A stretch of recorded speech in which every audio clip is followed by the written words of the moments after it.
14장 1절에서 6절.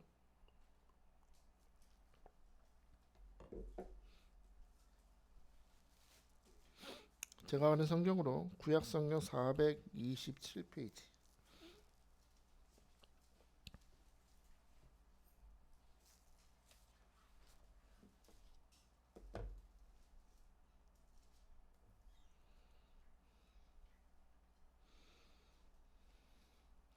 사무엘상 14장 1절에서 6절. 차렸으면 아멘 합시다.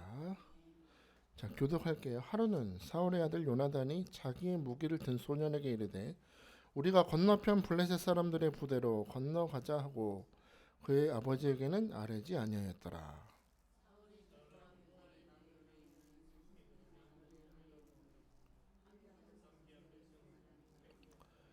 아이야는 에봇을 입고 거기 있었으니 그는 이가봇의 형제 아이두베 아들이요 비느하스의 손자요 실로에서 여호와의 제사장이 되었던 엘리의 증손이었더라. 백성은 요나단이 간 줄을 알지 못하니라.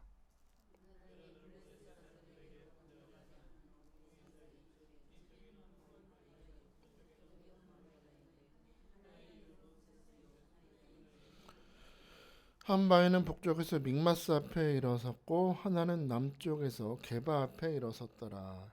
요나단이 자기의 무기를 든 소년에게 이르되 우리가 이 할례 받지 않은 자들에게로 건너가자. 여호와께서 우리를 위하여 일하실까 하노라. 여호와의 근호는 사람이 많고 적음에 달리지 아니하였느니라. 아멘.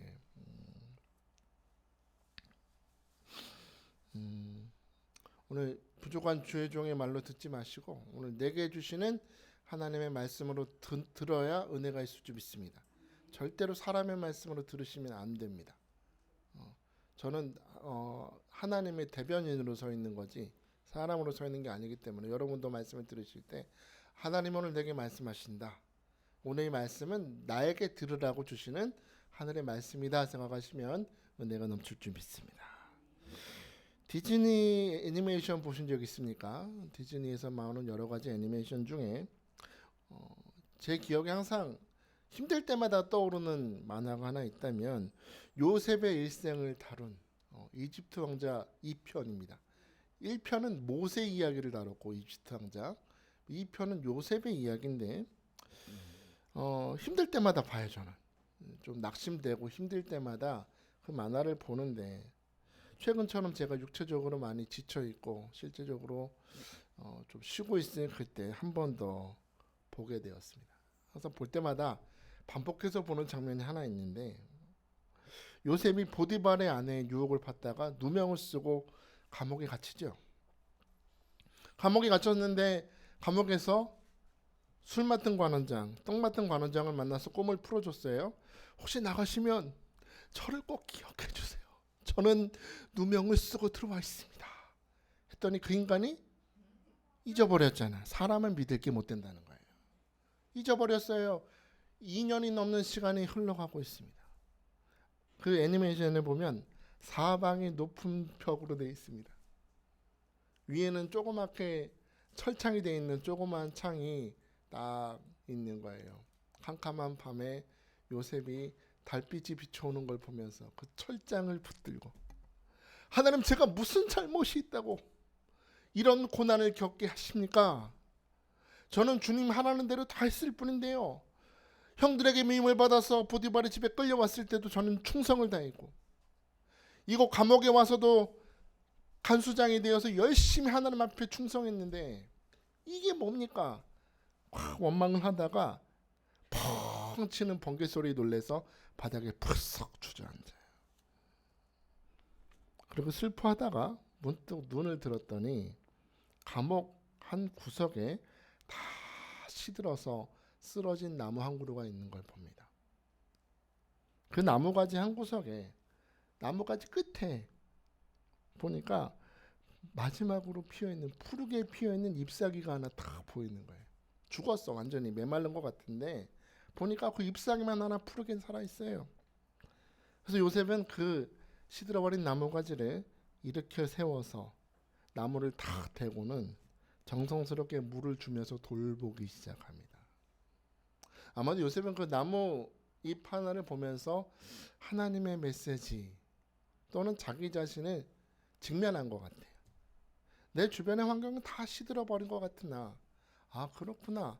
잎사귀가 하나 피어있듯이 하나님의 은혜는 끝나지 않았음을 깨닫는 것입니다.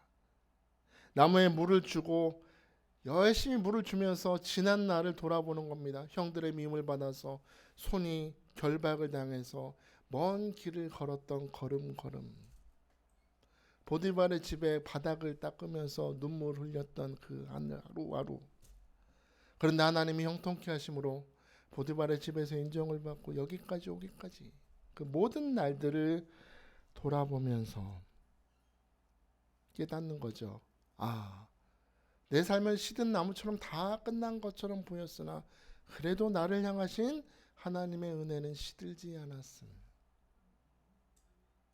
이 모든 과정은 나보다 나를 더 잘 아시고 합력하여 선을 이루시는 하나님의 손길 안에서 이루어지고 있음을 깨달았다는 겁니다. 그리고 나중에 형들을 만나고 아버지를 만났을 때 형들 앞에서 요셉이 했던 고백이 무엇입니까? 나 때문에 두려워하지 마세요. 하나님이 당신들을 위해서 나를 먼저 이곳에 보낸 것이지. 이 흉년의 날에 우리 가족들을 구원케 하시려는 하나님의 섭리 가운데서 나를 먼저 보내셨습니다. 라고 고백하는 자리까지 나아갔던 것입니다. 감옥 안에 시들어져 있던 그 한 그루의 나무. 저는 그 시들어버린 나무가 어쩌면 오늘 말씀 속에 나오는 사울 왕과 이스라엘의 모습을 보여주는 것 같습니다. 완전히 시들어버렸어요. 오늘 본문 5절 13장 5절 한번 보겠습니다. 앞에 13장 5절이에요.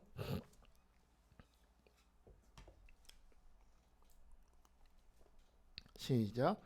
블레셋 사람들이 이스라엘과 싸우려고 모였는데 병거가 3만이요 마병이 6천 명이요 백성은 해변의 모래같이 많다. 지금 이스라엘은 전쟁의 상황을 직면하고 있습니다. 상대하는 족속은 블레셋입니다. 맹렬하고 잔인하기로 유명했던 족속들입니다. 근데 한둘이 아니라 병거가 3만 대입니다. 이건 보통이 아닙니다. 요즘으로 치면 탱크가 3만 대인 거예요. 탱크가 3만 대에 마병이 6천 명의 백성은, 그러니까 그냥 싸우려고 나온 백성은 얼마나 많은지 해변의 모래처럼 많았다. 그 많은 대적이 이스라엘 백성을 다 포위하고 있는 것입니다.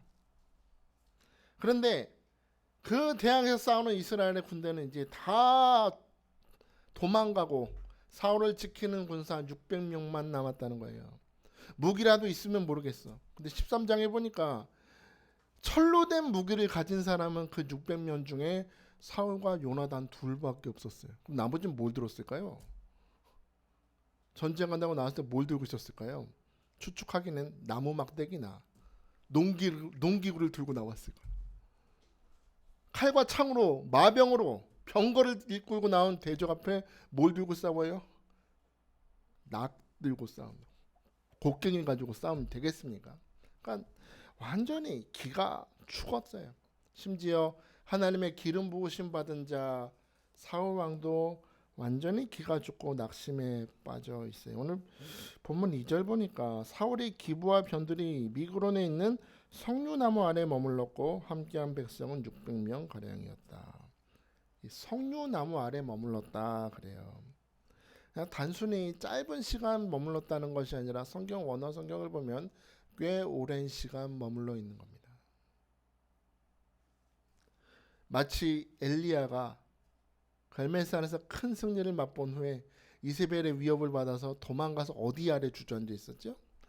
로뎀나무 아래 주저앉아서 주여 이제 됐사오니 죽여 주시옵소서 했던 것처럼 오늘 사울을 따르는 이스라엘 군대는 완전히 절망과 낙심해서 마치 로뎀나무 아래 주저있는 엘리야처럼 완전히 낙심해서 머무르고 있었다. 자, 여러분, 이 600명의 군대, 사울과 함께 머무르고 있었던 이 600명의 군대, 낙심해 있는 이 사울의 모습을 보면서 저는 생각에 대해서 묵상해 봤어요. 생각. 여러분 매일매일 생각하시죠? 그럼 생각에 여러분이 과연 잘 생각하고 있는지 오늘 한번 돌아봅시다. 얼마 전이에요. 여러분 서태준 목사님이라고 아세요? 모르시는 분 계신 것 같아요. 서태준 목사님이 전화가 왔어요. 뭐하냐? 따뜻한 음성으로 뭐하냐? 집에 있는데 나와라. 왜? 잔말 말고 나와. 그랬더니 세상에 차를 타고 저를 데리러 왔어요. 착하죠 우리 형. 예, 집 앞에 왔어요. 차를 타고 왔어요. 그 차를 타고 야 맛있는 거 먹으러 가자. 오늘 대박 맛있는 데 사줄게. 그러고 차를 타고는 백석역 부근에 어디 무슨 쇼핑몰로 가는 거예요. 그래서 지하에 주차를 하고 주차장에서 내려서 이제 이래저래 살아온 얘기를 합니다. 그래, 형, 뭐 어디 아픈 데는 없어? 건강은 괜찮아? 아, 형, 저기 아이들 교육비가 장난이 아니지? 나는 우리 예림이가 학원비가 장난이 아니야. 야, 니도 나중에 고등학교 보내봐. 앞자리가 바뀌어. 그러면서 그런 얘기들 하는 거예요. 그러니 이래저래 살아온 얘기하고 또 사역 얘기도 하면서 식당으로 이동했어요. 갔더니 중식을 마음껏 먹을 수 있는 뷔페래요. 배부르게 먹었어요. 그래서 저희 서태룡 목사님은 또 깐쇼 새우 좋아하거든요. 제가 또 샀어요. 그것도 추가 주문해야 되는데 그것도 먹고 밥을 사준 게 고마워서 향기 좋은 커피도 우리 대접해드리고 목사님은 대접을 잘 해야 되는 거예요. 그래서 커피도 사주고 이런저런 얘기를 나누다가 집으로 가려고 주차장을 갔는데 큰일 났어. 왜 큰일 났을까? 어디 대놨는지 잊어버린 거예요. 어디 대놨는지 잊어버렸어요. 분명히 차에서 내릴 때 어디 위치를 보긴 본 것 같은데 기둥 보면서 뭐 A에 뭐 03 그런 본 것 같은데 밥 먹다가 학원 얘기하다가 쓸데없는 얘기하다가 까맣게 잊어버린 거예요. 그래서 둘이서 지하 1층 갔다가 2층 갔다가 3층까지 내려갔다가 뱅글 돌다가 결국에 지하 1층에 있더라고요. 그랬더니 한 30분을 돌았더니요 소화가 다 됐어. 또 배고파졌어. 참 금세 배고파지더라고요. 밥을 맛있게 먹고 오랜만에 우리 형과 즐거운 식사를 했지만 정말 기억해야 될 걸 기억하지 못하고 있었죠. 그렇죠? 여러분 심리학 용어 중에 작업 기억력이라는 말이 있어요. 뭐요? 작업 기억력이라는 말이 있어요. 이거는 외부에서 들어온 정보가 있죠. 뭐 오늘도 지금 설교를 들으시는데 작업 기억력이 좋은 사람은 핵심을 탁 머릿속에 넣어놨다가 기억을 하는 거예요. 머릿속에 잠깐 잡아뒀다가 기억하는 능력이 작업 기억력인데 이 작업 기억력이 좋은 사람은요 아무리 분주하고 바쁜 일이 있어도 이게 중요하다고 생각하면 절대 잊어버리지 않는다는 겁니다. 작업 기억력이 좋은 사람 여러분 생각해 보세요. 난 작업 기억력이 좋을까요? 이상하게 설교 시간은 이게 나빠지는 것 같죠. 그런데 드라마 시작하는 시간은 기가 막히게 알아. 그것도 내가 좋아하니까.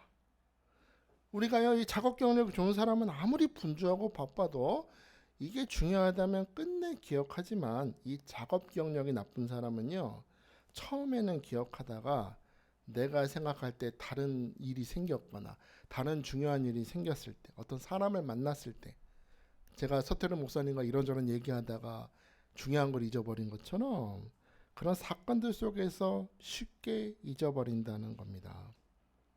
근데 아까 말씀드렸던 것처럼 이 기억력이 나쁜 사람은 자기가 좋아하는 건 또 기가 막히게 기억한다는 거예요. 제가 왜 설교하다 말고 이 작업 기억력을 왜 할까요? 왜? 사울이 바로 이 작업 기억력에 문제가 있었던 것 같아요. 사무엘상 11장에 보면 사울은요 이스라엘 사람들의 눈을 다 빼겠다 협박했던 암몬 사람 나하스의 군대를 성령의 강동하심을 받아서 하나님의 능력에 사로잡혀서 그 나하스의 군대를 싸워서 승리했던 사람입니다. 승리의 장군이었습니다. 하나님의 능력으로 그 대적을 싸워 이겼던 사람, 승리의 경험이 있던 사람이에요. 그런데 지금 오늘 말씀 속 14장에 나오는 사울의 모습은 어떻습니까? 석류나무 아래 완전히 낙심하고 넘어진 채 있는 이 사울의 모습을 보십시오. 그는 지금 중요한 것을 잊어버렸어요. 뭘 잊어버려요? 하나님이 지난날에 나를 어떻게 인도하시고 어떤 승리를 주셨는지 깨끗하게 잊어버렸다는 거예요. 분주하다 보니까 상황이 힘들어. 내 주변에 앞에 보이는 거는 해변의 모래와 같은 많은 군대들이 있고 마병과 병거들이 있어요. 우리가 가진 군대는 600명밖에 없어. 우리가 가진 무기는 농기구밖에 없음. 이 기가 막힌 상황에만 주목하다 보니까 하나님이 어떤 분이신지를 잊어버렸다는 겁니다. 문제가 있죠. 하나님이 내게 어떤 승리를 주셨는지를 생각하지 못했다. 오히려 그의 마음과 생각 속에는 자리 잡아서는 안 될 생각들이 충만했다는 겁니다. 정작 반드시 기억해야 될 것, 하나님은 살아계십니다. 하나님은 나의 왕이 되십니다. 하나님은 구원이 되시고 능력이 되시고 오늘도 내 연약한 삶을 붙드시면 승리를 주시는 전쟁의 여호와가 되십니다. 이걸 잊어버렸다는 겁니다. 이런 쉽게 잊어버린, 하나님을 잊어버리는 우리의 모습을 보면서 사도 바울은 중요한 교훈을 주죠. 로마서 12장 3절 보니까 내게 주신 은혜로 말미암아 너희 각 사람에게 말하노니 마땅히 생각할 그 이상의 생각을 품지 말고 오직 하나님께서 각 사람에게 나누어 주신 믿음의 분량대로 지혜롭게 생각하라고. 오늘 여러분의 생각을 한번 돌아보십시오. 여러분의 머리와 생각과 마음속에 지금 열심히 돌아다니고 있는 생각이 과연 옳은 생각입니까? 이게 내 마음에 있어도 되는 생각이라고 생각하십니까? 오늘 바울이 뭐라 그래요? 마땅히 생각할 그 이상의 생각을 품지 말래. 지혜롭게 생각하기 위해서는 믿음으로 생각하는 자가 되라. 우리에게 교훈하고 있습니다. 반드시 붙들어야 될 것을 붙들고 버릴 것은 버려라. 너희 생각 속에서 있으면 안 될 것들을 버려라. 염려의 생각을 버리고 불신의 생각을 버리고 낙심을 버리고 사탄이 주는 생각들을 버릴지어다. 오늘 우리에게 초원하고 있습니다. 누가복음 22장 보면요. 베드로가 주님한테 저는 이 다른 지자들은 주님을 절대 배신하겠지만 저는 무슨 일이 있어도 주님을 배신하지 않겠다고 장담했던 베드로가 주님을 몇 번? 3번이나 배신하죠. 근데 누가복음 22장 보면 딱 3번째 베드로가 주님을 부인했을 때 성경에 이런 구절이 나와요. 예수님께서 돌이켜 베드로를 보시니. 우리 그 장면을 한번 들어갑시다. 여러분이 베드로라 생각하시고 저는 주님을 모릅니다 했더니 우리 뒤에 원장님이 예수님이라 생각하시고 다 여러분을 째려보고 있다고 생각합시다. 주님의 입가에는 아무 말씀도 없어요. 그렇죠? 그러나 입에 말이 없다고 말이 없습니까? 우리는 뭘로 말할 수 있죠? 눈으로 말할 수 있습니다.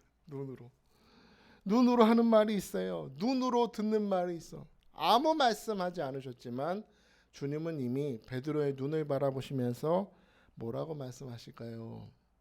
베드로야, 정말 너가 나를 모르느냐? 너를 갈릴리 바닷가에서 처음 만나서 나를 따르라 했던 그때를 기억하지 못하느냐? 폭풍 치는 바다에서 그 파도 위를 걸었던 것을 기억하지 못하느냐? 너는 빠졌으나 내가 너의 손을 붙들어 파도에서 건져낸 것을 기억하지 못하느냐? 나와 함께 사역을 다니면서 수많은 기적들을 보고 죽은 자를 살리고 귀신들이 쫓겨나가고 병자들이 치유받았던 이 모든 일들을 너는 과연 기억하지 못하느냐? 이 어리석은 베드로야, 내가 몇 시간 전에 너가 나를 3번 부인할 것이라고 이미 경고하지 않았느냐? 그런데도 너가 나를 모른다고 하느냐? 아마 눈으로 말씀하셨을 것 같아. 베드로를 안타깝게 바라보셨던 주님이 오늘 이 자리에서 우리를 주목하신다는 겁니다. 동일한 눈으로 우리를 바라보십니다. 사랑하는 딸아, 사랑하는 아들아, 너가 힘든 건 내가 잘 안다. 어쩔 수 없는 상황에 살고 있는 건 내가 잘 안다. 그런데 너는 이 상황 속에서 나를 사랑하느냐? 나를 믿느냐? 너는 과연 나를 알고 있느냐? 혹시나 사울처럼 하나님의 기름 부으심 받은 자지만 고난의 상황에서 하나님을 바라보지 못하는 사울처럼 너도 나를 전혀 바라보지 못하고 있지 않진 않느냐? 내가 너를 구원했고 내가 너를 존귀하게 여기고 너를 복을 주고 인도하고 승리하고 오늘까지 이 예배 자리에 오기까지 너의 갈 길을 인도했는데 왜 너는 지금 절망의 석류나무 아래 그렇게 주저앉아 있느냐? 주저앉아 있는 너가 과연 내가 아는 이선영 권사가 맞느냐? 이광일 권사가 맞느냐? 눈으로 말씀하신 예수님, 그 예수님 바라보면서 베드로는 후회의 눈물을 흘렸던 것입니다. 그러나 베드로의 이야기는 여기서 끝나지 않습니다. 베드로는 주님이 승천하신 후에 오순절 다락방에서 성령의 충만함을 받았어. 복음 전파의 사도요.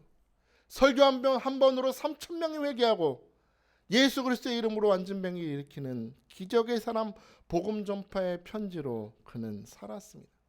예수님이 말씀하셨던 것처럼 너가 썩어질 물고기가 아니라 사람 낚는 어부가 되게 하리라 말씀하셨던 것처럼 그는 예수 그리스도의 복음으로 죽은 영혼들을 건져 올리는 복음의 어부가 되었던 것입니다.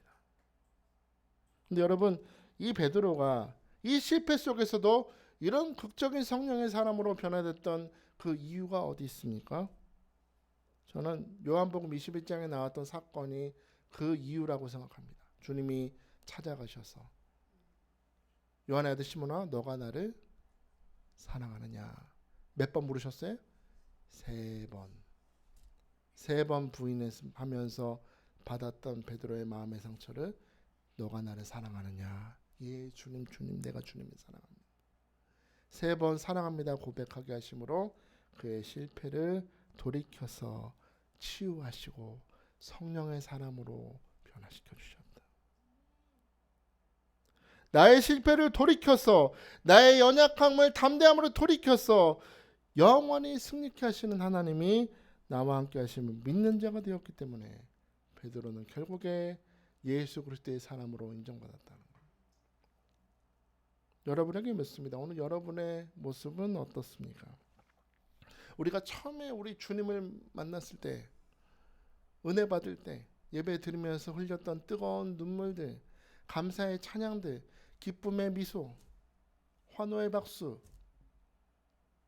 그때의 내 모습, 나는 신앙생활 정말 열심히 해서 하나님 앞에 정말 인정받는 종이 돼야지 마음에 결심했던 그때의 내 모습과 오늘 살아가는 나의 모습은 동일합니까? 사울도 처음엔 좋았다니까요. 성령의 충만함을 받아서 예언을 했던 사람, 성령의 능력으로 대적을 물리쳤던 사람. 그러나 그가 처음에 보였던 모습과 지금 사울의 모습은 너무나 동떨어져요. 우리도 그렇지 않나요? 처음에 내가 가졌던 믿음과 지금 나의 모습은 너무나 다르지 않습니까? 저는 이 사울의 모습 보면서 더 안타까운 게 3절에 보면 제사장이 에봇을 입고 사울 옆에 서 있는 거예요. 이 모습 보면서 느낀 게 사울이 하나님의 사람 사무엘도 잊어버리고 자긴 왕인데 하나님의 사람이라는 건 인정은 받고 싶어. 그러니까 누굴 옆에 둬요? 제사장을 옆에 다 두고 있는 거예요. 모양만 주님을 믿는 사람처럼 다. 마음속으로는 하나님을 전혀 믿지 않고 기대하지도 않으면서 예배 자리에 앉아서 예배 보는 것으로 만족하고 있지는 않습니까? 여러분, 저는 오늘 여러분이 그런 사람이 되지 않으시길 축복합니다. 오늘 여러분 생각을 잘 해야 되겠죠. 많은 생각을 버리고 오늘 이 말씀을 붙들고 믿음으로 마땅히 해야 될 생각을 품으시길 축복합니다. 그러기 위해서는 우리가 매일 아침 이른 새벽에 습관을 쫓아 하나님께 기도하셨던 예수님의 모범을 따라서 매일의 삶을 기도로 시작하고 하나님을 생각하고 하나님으로 해석하면 이 모든 것이 고난이나 낙심이나 슬픔이라도 이 모든 것이 하나님의 응답임을 깨닫게 될 줄 믿습니다. 영화 중에 프랭크 vs 갓이라는 영화가 있어요.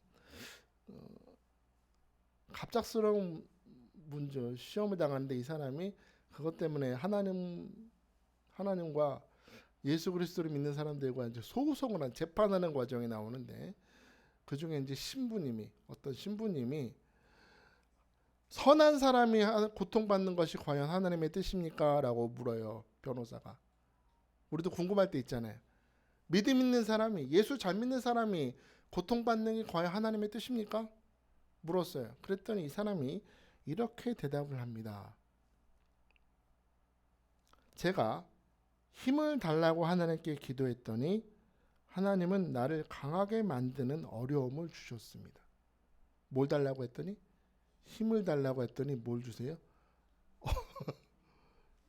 강하게 만드는 어려움을 주셨대요. 주여 내게 지혜를 주옵소서라고 기도했더니 하나님은 제가 풀어야 할 문제들을 주셨습니다. 주여 내게 용기를 주옵소서라고 기도했더니 하나님은 극복해야 될 위험한 일들을 주셨습니다. 주여 사랑을 내게 허락하옵소서 기도했더니 주는 제게 도움이 필요한 사람들을 보내주셨습니다. 제 기도는 응답받았습니다. 만약에 사울이 마땅히 해야 될 생각을 마음에 품고 하나님의 살아계심을 믿었다면 이 또한 내 눈앞에 보이는 건 병거들이요 대적이 바다의 모래처럼 많다 할지라도 이 상황 또한 하나님이 내게 힘을 주시고 능력을 주시고 잘되게 하시는 하나님의 은혜구나 해석했겠죠. 하나님은요 우리가 이거 주시옵소서 허락하옵소서 길을 열어주옵소서 우리의 기대를 주시지 않고 하나님은 하나님 보시기에 합당한 걸 주신다. 이 모든 과정들을 통하여 믿음의 사람이요 장성한 하나님의 사람으로 변화시키는 것이지 당장 내가 원하는 걸 주지 않으십니다. 그렇기 때문에 여러분 우리가 실망하는 겁니다. 힘을 달라 그랬더니 뭘 주세요? 어려움을 주셨대. 저도 이번에 좀 한 2달 동안 쉬면서 정말로 깨닫는 것 같습니다. 연약해지고 보니까 건강이 큰 축복이네. 그리고 하나님이 붙들어 주시지 않으면 나는 아무것도 아니구나. 하나님 감사합니다 했어요. 제가 이번에 몸이 좀 안 좋아지면서 먹는 습관이 안 좋았거든요. 엄청 먹었는데 다 끊었어요. 지나고 보니까 이것도 하나님이 나의 건강을 지켜주시려는 축복이었구나. 여러분 가만히 생각해 보십시오. 모든 것이 다 하나님의 은혜입니다. 모든 것이 다 하나님의 은혜입니다. 그러므로 여러분 더 이상 염려와 낙심에 석류나무 아래 주저앉아 있지 말고 오늘 여러분의 마음에 자리 잡고 있던 모든 불신과 염려의 생각들을 예수 이름으로 물리치고 오늘 마땅히 품을 생각을 품어 나와 함께 하신 하나님이 나의 삶에 역사하시면 승리할 줄 믿습니다. 오늘 주님께서 나를 붙들어 주시면 나는 이길 줄 믿습니다. 나는 치료 받습니다. 나는 사탄의 머리를 밟습니다. 우리 가정은 잘 됩니다. 믿음으로 선포하는 우리 모든 성도들 되시기를 주의 이름으로 축복합니다. 자, 이 시간에 우리 함께 찬양했으면 좋겠습니다. 아무것도 두려워하지 말라. 우리 찬양했으면 좋겠어요.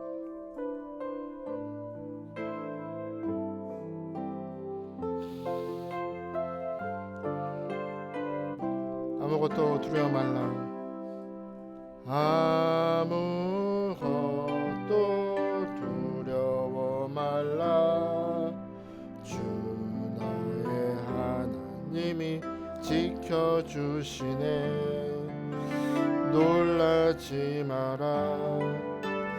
겁내지 마라. 주님 나를 지켜주시네. 아무것도 두려워 말라. 아무것도 두려워 말라. 주 나의 하나님이 지켜주시네. 놀라지 말라. 놀라지 마라. 겁내지 마라. 주님 나를 지켜주시네. 내 마음이 힘에 겨워 지칠지라도 주님 나를 지켜주시네. 세상의 험한 풍파 몰아칠 때도 주님 나를 지켜주시네. 주님은 나의 산성, 주님은 나의 요새, 주님은 나의 소망, 나의 힘이 되신 여호와. 주님은 나의 산성 되십니다. 주님은 나의 산성, 주님은 나의 요새, 주님은 나의 소망, 나의 힘이 되신 여호와.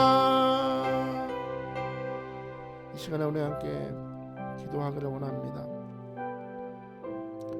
사울은 석류나무 아래 주저앉아 있었지만 그의 아들 요나단은 믿음으로 생각했습니다. 오늘 6절에 보면 할례 받지 않은 자들에게로 건너가자 여호와께서 우리를 위하여 일하실 것이다. 이 한 가지 생각을 붙들고 그 바다의 모래와 같은 대군 앞에 요나단과 요나단의 시종 둘만 올라가서 싸워 승리했다고 성경은 증거합니다. 이렇게 생각이 중요한 것입니다.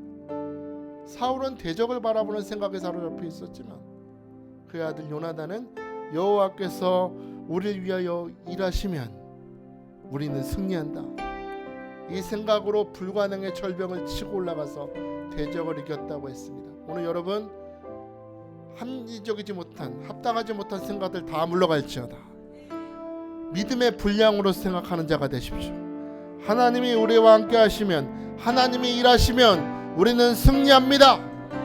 여러분 불가능의 절벽을 치고 올라가서 성령의 검으로 여러분을 낙심하게 만들고 눈물나게 만들던 사탄을 짓밟고 승리하는 자로 오늘 세워지시길 주여 축복합니다. 하나님 아버지, 나를 붙들어 주옵소서. 오늘 두 손을 높이 드시고, 하나님, 비록 우리의 삶이 시들어버린 나무와 같으나 요셉이 보았던 마지막 하나의 푸른 잎사귀처럼 우리를 향하신 하나님의 계획은 끝나지 않았음을 믿습니다. 하나님이 나의 하나님이십니다. 전쟁은 여호와께 속했습니다. 하나님이 우리를 위해서 일하시면 우리는 승리할 줄 믿습니다. 오늘 이 생각을 붙들고 믿음으로 부르짖어 승리의 사람으로 나를 변화시켜 주옵소서라고 오늘 말씀 생각하시면서 우리 주의 이름 부르며 부르짖기도 합니다. 주여!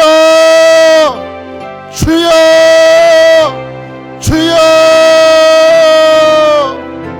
할렐루야. 주님을 찬양합니다. 오늘도 우리에게 말씀해 주시고 하나님 깨닫게 하심을 감사합니다.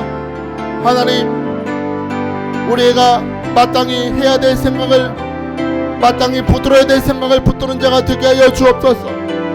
주변 상황을 바라보면서, 어려움을 바라보면서 하나님을 잊어버리는 어리석은 자가 되지 않기를 원합니다.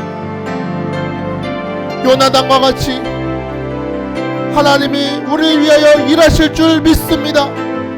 여호와의 구원은 사람이 많고 적음에 달리지 아니하였다고 믿음으로 선포하며 불가능의 절벽을 치고 올라가 하나님이 함께 하심으로 시험과 고난을 이기는, 사탄의 역을, 대적을 이기는 우리 삶의 불가능을 뛰어넘어 승리하는 사람으로 우리 모두 세워질 수 있도록 하나님 축복하여 주시옵소서.